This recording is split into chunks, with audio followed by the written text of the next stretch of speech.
Bonjour à tous. On prépare aujourd'hui les bananes frites croustillantes à l'extérieur et fondantes à l'intérieur. Comme ceux qui connaissent, comme lorsqu'on était petite, hein, les bonnes bananes frites avec une pâte autour. Recette typique du Suriname. Donc pour cela, la liste des ingrédients, ça sera noté bien sûr en description. Donc on a besoin de 3 bananes mûres, 250 g de farine, une pincée de sel, une cuillère à café de cannelle, un demi-sachet de levure, un verre de lait, un demi-verre d'eau et un œuf.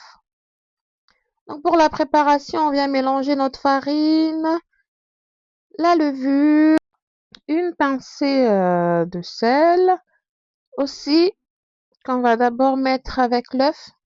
Comme ça, on a je trouve que ça adhère mieux. Après, c'est des petites habitudes que j'ai développées en cuisine. Donc, on met notre œuf avec nos autres ingrédients. C'est vraiment des recettes, une recette qu'on fait à vue d'œil, où on vient tout mélanger. Une fois qu'on a la liste des ingrédients, on vient tout mélanger et on prépare comme à l'ancienne, quoi. Mais il faut tout de même prendre soin de mesurer la quantité de farine pour éviter d'avoir trop de pâte sous la main.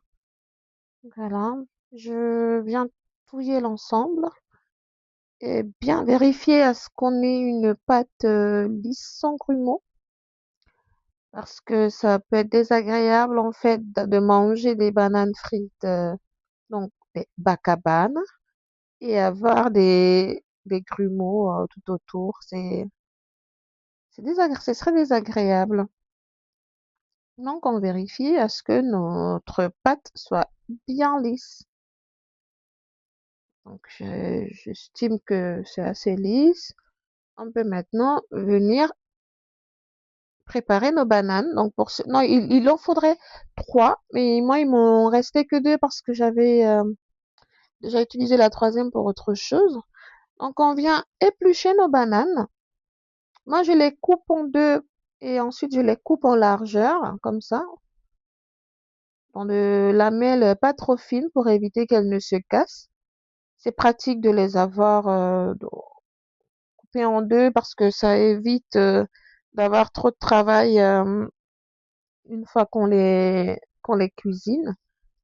Voilà, je coupe en deux et ça me permet d'être flexible, vous voyez.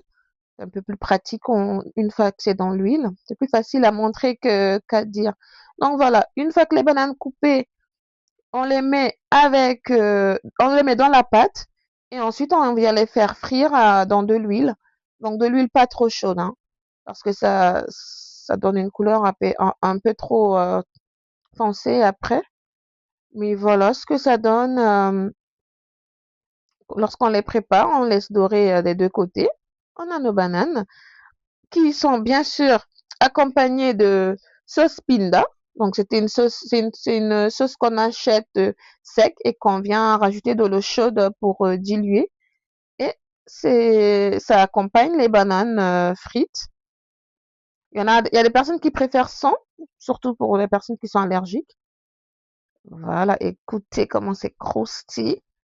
Il y en a nos bonnes bananes.